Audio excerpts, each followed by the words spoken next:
Here on the ground, change happens fast. Problems feel frequent and urgent. It's loud and anxiety runs high. From a satellite view, the Earth looks the same as it did thousands of years ago. We've been here before. Let's learn from our past and shoot for a better future.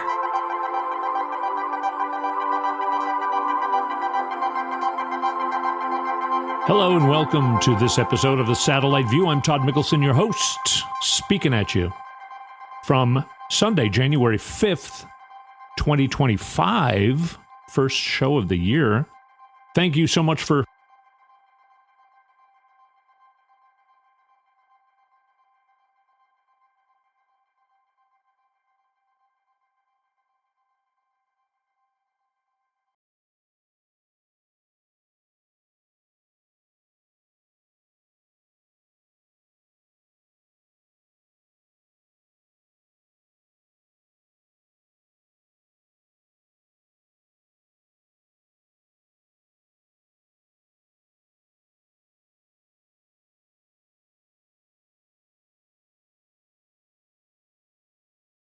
some of them bad, some of them not bad. And we're not going to go through all of that.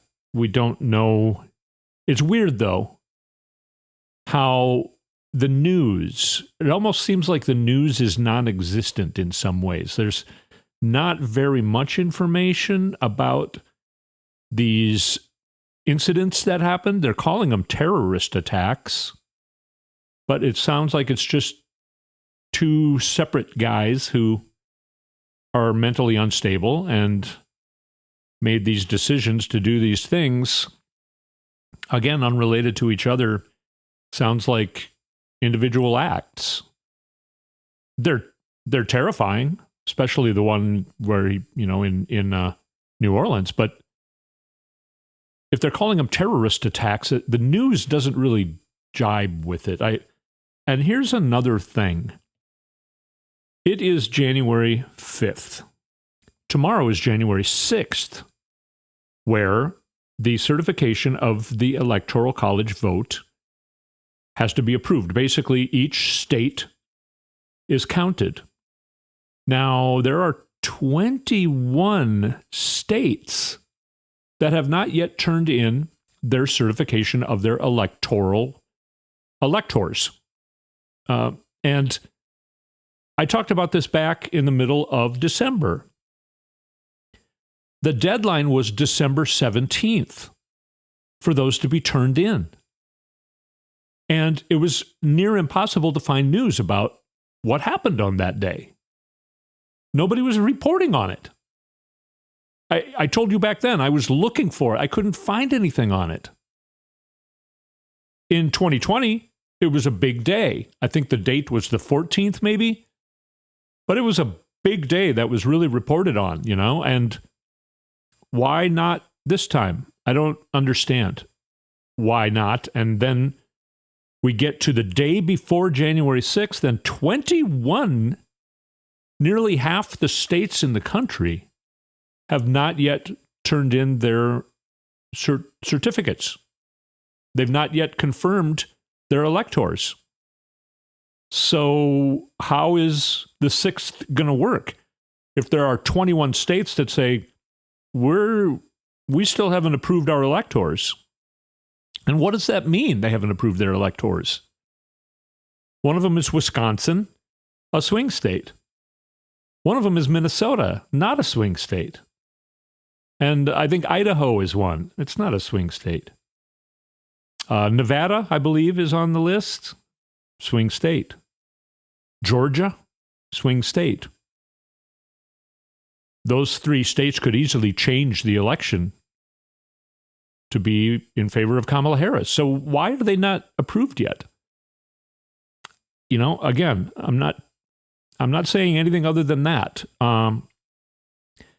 There are still a lot of people talking about the 14th Amendment and that he should not be sworn in. He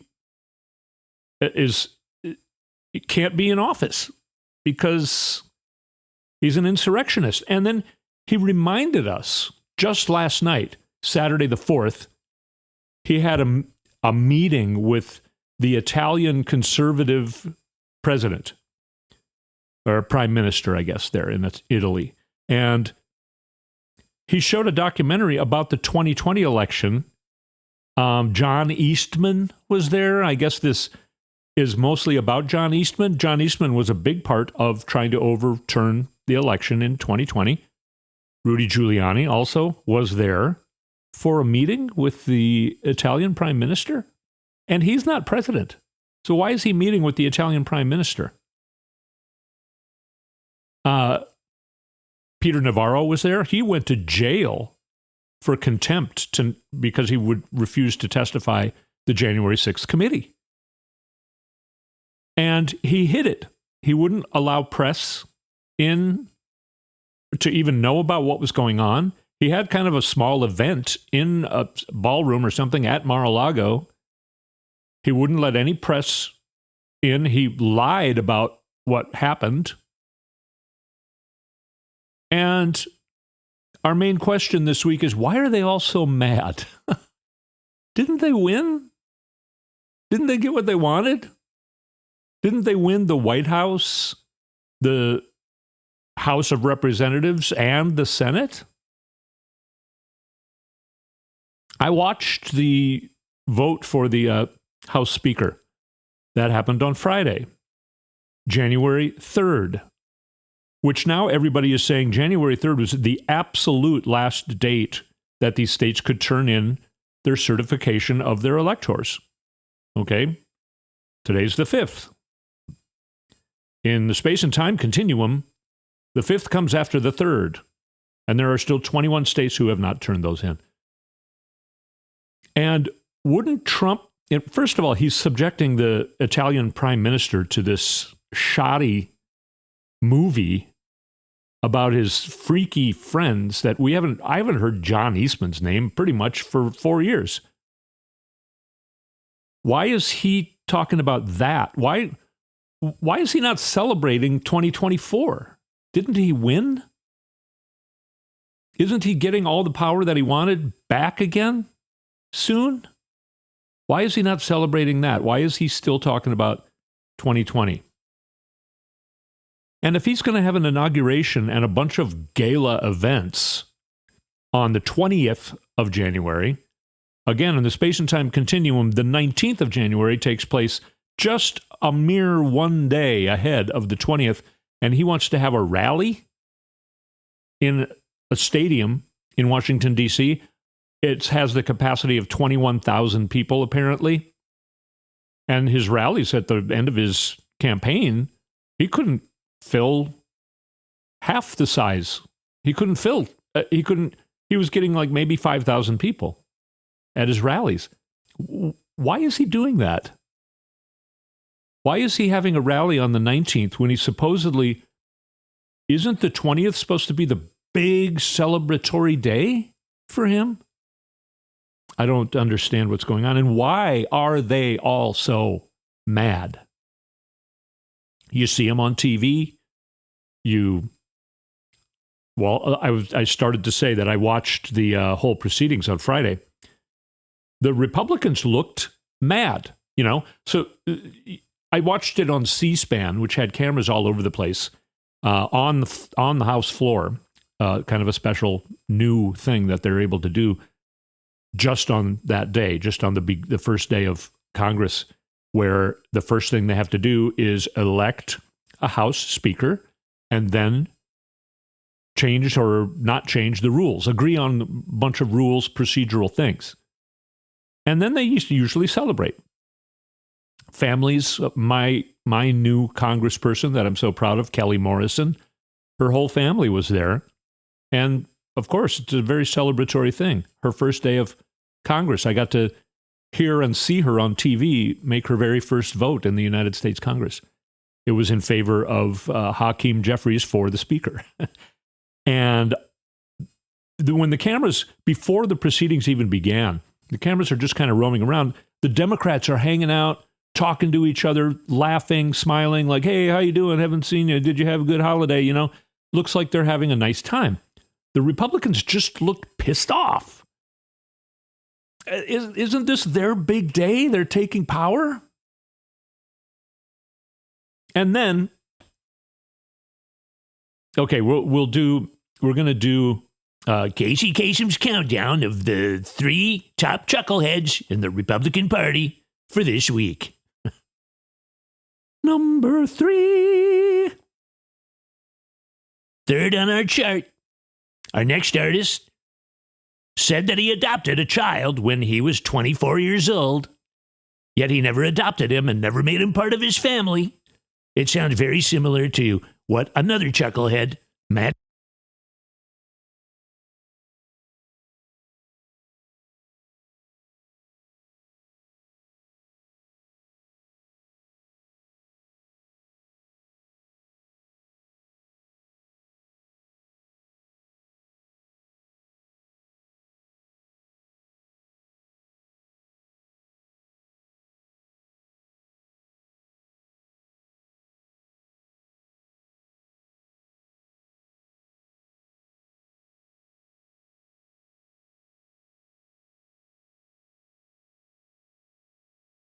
Or 8. 3 voted for a different person. One of them for Emmer, one of them for Jim Jordan, I think, and one for Daniels, whatever, the guy from Florida. Doesn't matter who they voted for. Anyway, so because 7 or 8 didn't vote, that means the total number was 7 or 8 less, and that means that Hakeem Jeffries won. He had every single Democrat 215 votes. Now, they had less. I can't remember what the number is, but because it was so significantly less of total votes, that means that 215 was the majority. So you have to not only beat your opponent, you have to also win the majority. So, and they kind of both go hand in hand, unless when it's this close. So in reality, Hakeem Jeffries won, but they kept the vote open. At the very least, I mean, I thought this was weird too. Nobody was pointing that, what I just pointed out, nobody was pointing that out. It makes me feel like I'm not correct, but I am. The total number was enough, was small enough that the number 215 was enough to win. And it was ahead of what Mike Johnson got. If everybody votes, you need 218 to win. But because 7 or 8 didn't vote, you see what I'm doing there with the math? And the math is the math. It's not me doing it. It's the math doing it. So I'm just like, okay, Hakeem Jeffries just won the speakership, just like we all were kind of feeling. And they kept the vote open for almost an hour, maybe more than an hour. It's like, why are they not calling this? Did they? Everybody's writing things. I mean, did they have to do a complete recount? Because that wouldn't take an hour. It didn't even take that long to go through the whole list of 434 people or whatever it is. You know, so they kept it open, never called it. And then they gave those 7 or 8 people another chance to vote. And then they all voted for number 3 on our chart, Mike Johnson. So he couldn't win on the first ballot. He didn't win on the first ballot. But even after they voted, he still was losing. Now, Hakeem Jeffries was no longer winning because he didn't have the majority, but he still had more votes than Mike Johnson. Mike Johnson takes 2 of the 3 guys who didn't vote, who voted for somebody else, off of the floor for about 15 minutes. They come back, they go up to the clerk, and all the clerk and all of the people under the clerk are Republicans, of course. Not the clerk, but the Congress people who worked as the clerk secretaries or whatever. They both changed their vote, and boy, did they look pissed. They changed their vote for Mike Johnson. He gets 218 votes. He wins. Because that's how desperately they wanted it to be on the first ballot. Now, if they would have called the vote, Even if they didn't call it for Hakeem Jeffries, which, I don't know, it seems like they should have.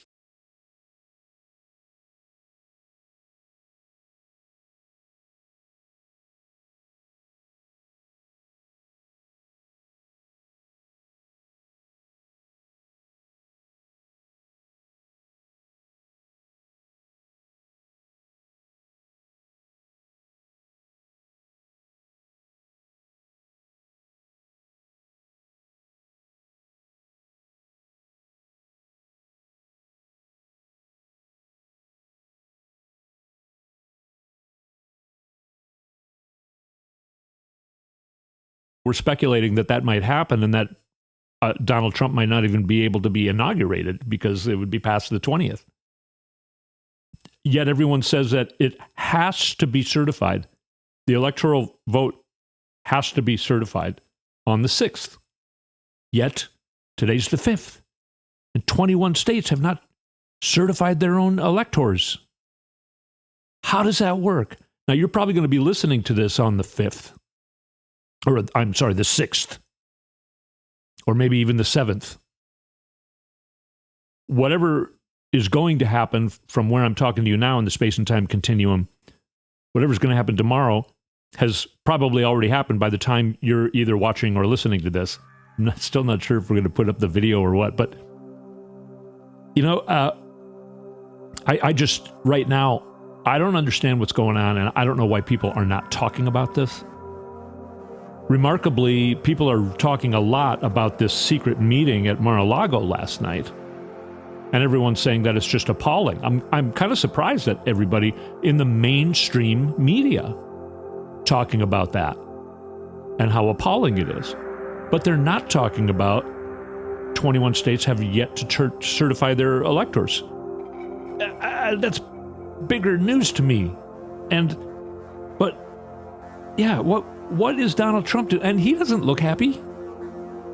Why is he not celebrating 2024?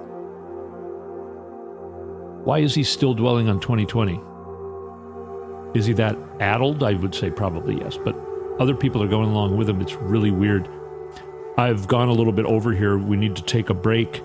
We still got two more on our Casey Kasem's countdown of the top 3 most chuckleheady chuckleheads in the Republican Party to go when we come back on a satellite view.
So, need followers. And then probably something with YouTube as well. I'll be urging you to go subscribe for free. We'll see. I don't know. I'm not in charge of that. I really don't know what I'm doing with any of that. I have somebody helping me. So she knows a lot more about it than I do. And she's not here right now today. So anyway, getting back into it. Let's go to Casey Kasem's countdown of the top 3 chuckleheadiest chuckleheads of the Republican Party. Number 2. Our next artist is a collective of Elon Musk and Donald Trump. Together, they're still only the second most chuckleheadiest of the chuckleheads of the Republican Party. Elon Musk took blood money from his father in South Africa, came to the United States, broke up companies, took them over, kicked everyone out, and then took credit for inventing the companies. He's gained billions of dollars illegally in the 1990s after his work visa expired. So it's Elon Musk and Donald Trump. Just today, news came out that the Honduran president is threatening to close U.S. military bases in Honduras that have been there since the 80s. Now, I would make the argument that they shouldn't have been there in the first place. You know, what Ronald Reagan did in middle South America, or middle America, a lot of the problems.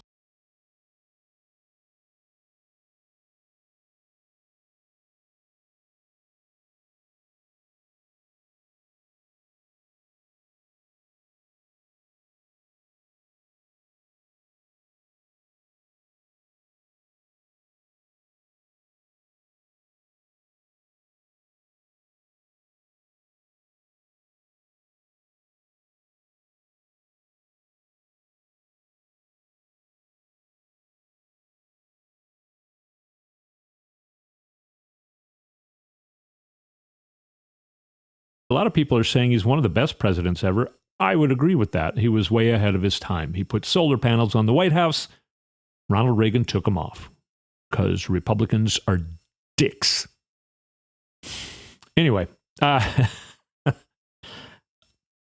so this week, Jimmy Carter he's going through a funeral already. It's begun. It'll be in Washington, D.C. on the 9th, this Thursday. The following day, one half of our non-human human, that is the number 2 on our list of the top 3 chuckleheadiest chuckleheads in the Republican Party, Donald Trump, will be sentenced, apparently not for prison, but it's still important. That is the final step in the conviction, where it cannot be denied that he is a convicted felon. Also, I thought somebody said, you couldn't do that. How can he get a security clearance? You can't get a security clearance if you're a convicted felon. Are people going to protest these things? I mean, elected officials? We'll see. Or maybe we have already seen earlier today, because you'll be listening to this in the future from where I am now. We're also not going to be talking about the space-time continuum any more deeply than that.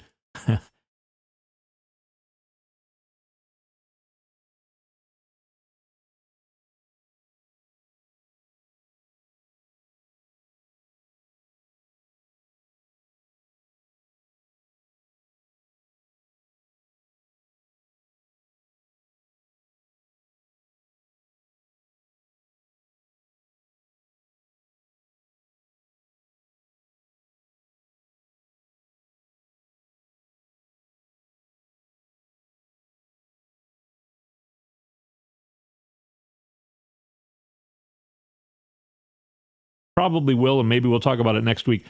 I didn't have time, and I didn't want to go that deep into the details. It's just craziness. But Elon Musk and Donald Trump together are basically turning the world against the United States. Germany is really angry at the United States and Elon Musk for his outside election interference. Same with the UK. He wants the Nazis to take over the world. He wants to rule the world or something. There was also a story from September where a drone was shot down in Ukraine, a Russian drone, and that had Starlink. So what are all the deals that Elon Musk is making? Is our military, have they been investigating that particular thing? NATO is really angry. Mark Rutte, the head of NATO, is basically, he's saying, hey man, we got to do this. We got to take care of Vladimir Putin right now.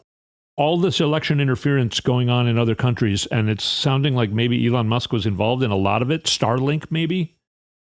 There are a lot of things up in the air, and you would think that the Republicans would be rejoicing for their 2024 win in all 3 branches of government.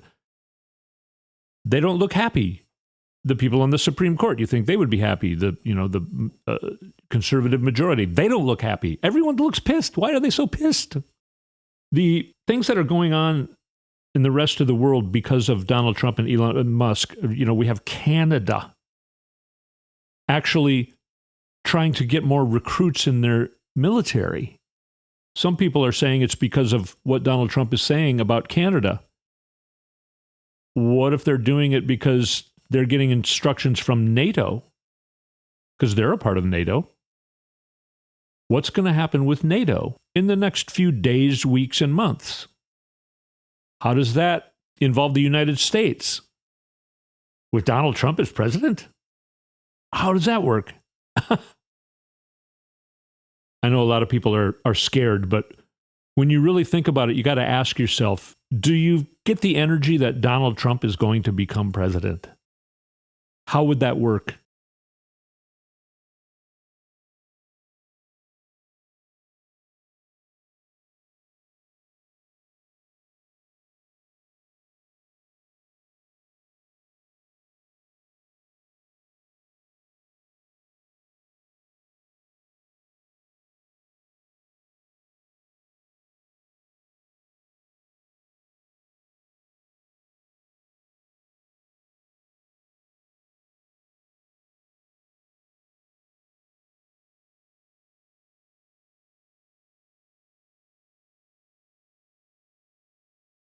And Hakeem Jeffries gets kind of rolls his eyes and smiles, like probably because Mike Johnson said, yeah, I had to do this and I had to do that.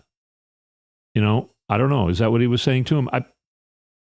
And Hakeem Jeffries is just like, you're a yutz. You're a putz. By the way, Hakeem Jeffries, I'm going to play you just a little bit of his speech on the House floor from Friday. Thank you, President Biden and Vice President Harris, for your powerful, principled, and purposeful public service. Thank you. No Republicans applauding. 2 months ago, the American people elected Donald Trump as the 47th President of the United States of America. Only Republicans are applauding.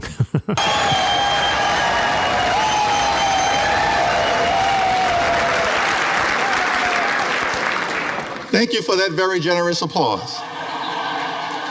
It's okay. There are no election deniers on our side of the aisle. You see,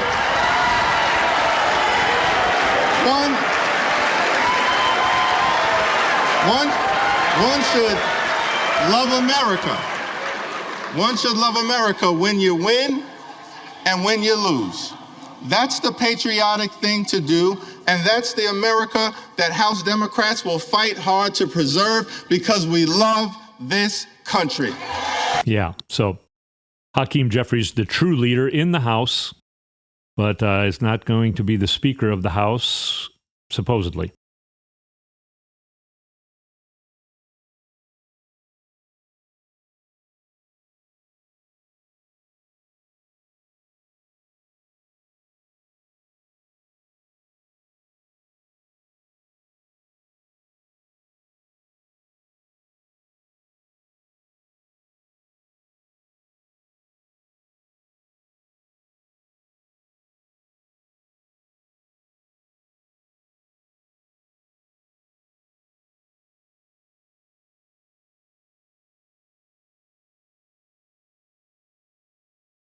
For any discrepancies, I guess, maybe that they had to take care of, was January 3rd. Because on January 6th, Kamala Harris supposedly is supposed to certify, the count. Those individual state certifications are reported to her, and then she basically says, okay, that means that Donald Trump got this many electoral votes and I got this many, so she's supposed to certify that. How can she do that when almost half of the states in the country have not turned that information in yet? And the news is not reporting on that. I'm just really having a big trouble understanding what exactly all in the hell is going on. And also, there are a lot of scholars saying the 14th Amendment is clear. Donald Trump cannot take office He's going to be sentenced as the final step in his felony convictions so that he will be a convicted felon, meaning he cannot get a security clearance. I don't think he could before. Elon Musk is going to have his security clearance probably taken away.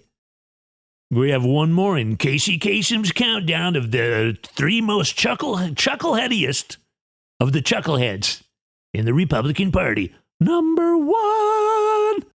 The top of our chart, our next artist, was anti-Trump all the way through the primaries. But then when Trump won the primary, he started using part of Trump's anatomy as a popsicle. And now here we have footage of our winner in the chuckleheadiest of the chuckleheads, Chris Sununu, on television using Elon Musk's anatomy, part of his anatomy, as a popsicle. People say, well, Elon is a billionaire outsider. First, I don't mind that they're billionaires. I like people that are successful. What is the difference whether they're a billionaire or broke? I'd rather have someone successful. And I like that it's an outsider and an engineer and not a politician and not looking for anything out of the game. Okay, all of that is just a bunch of BS. First of all, F you, Sununu, for saying that you don't want a poor person in there. What?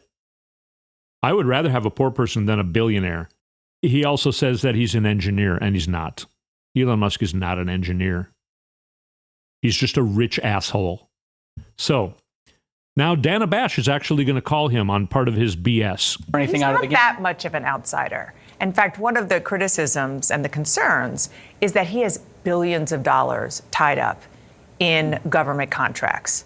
You don't see a conflict of interest here? Everyone has a conflict of interest but at some level. But that's like a pretty big one. The guy's worth $450 billion as of today and this month. So I don't think he's doing it for the money. He's doing it for the bigger project and the bigger vision of America. He doesn't need the dollars. He really doesn't. So it's not about, oh, if I get involved in this, I'll get another little contract here or there. That's nothing to him.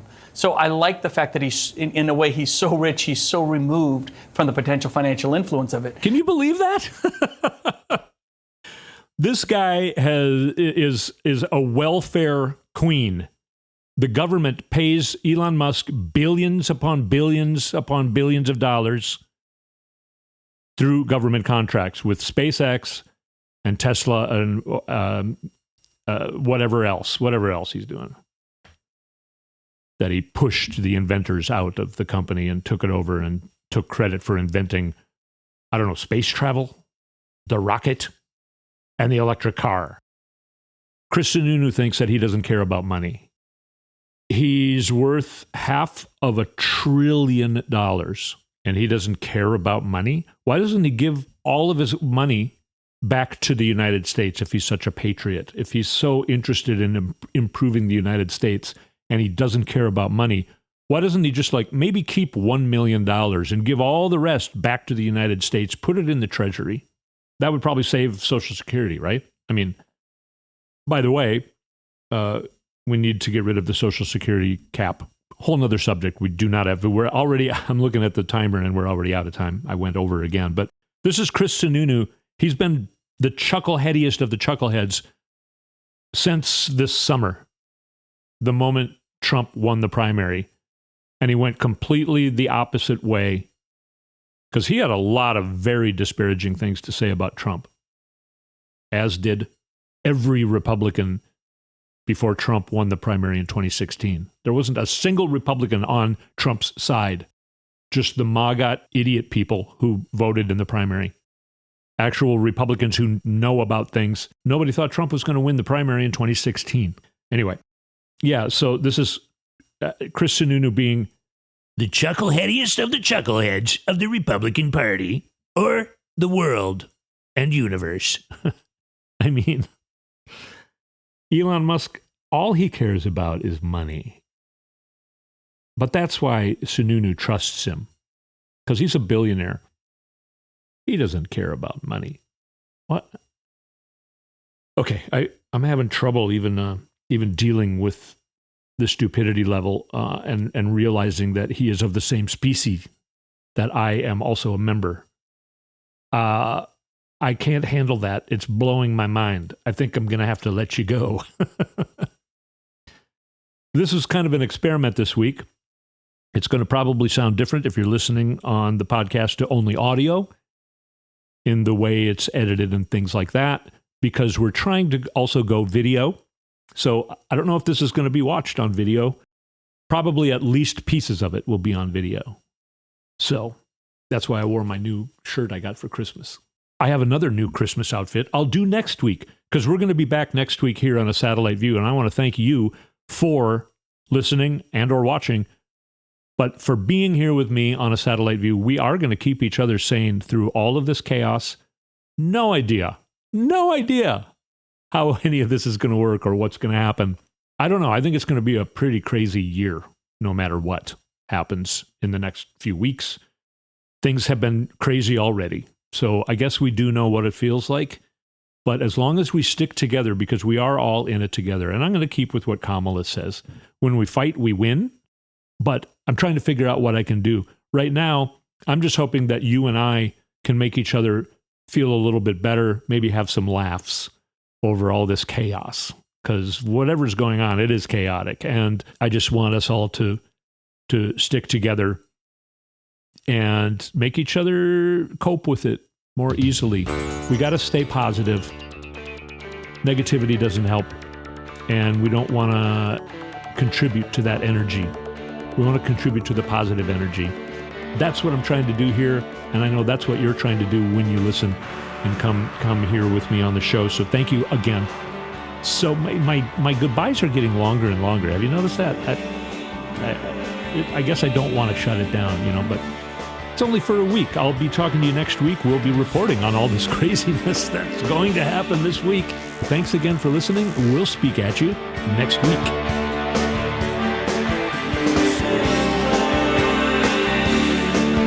You've been listening to A Satellite View with Todd Mikkelson. Go to toddmikkelson.com for links and more information.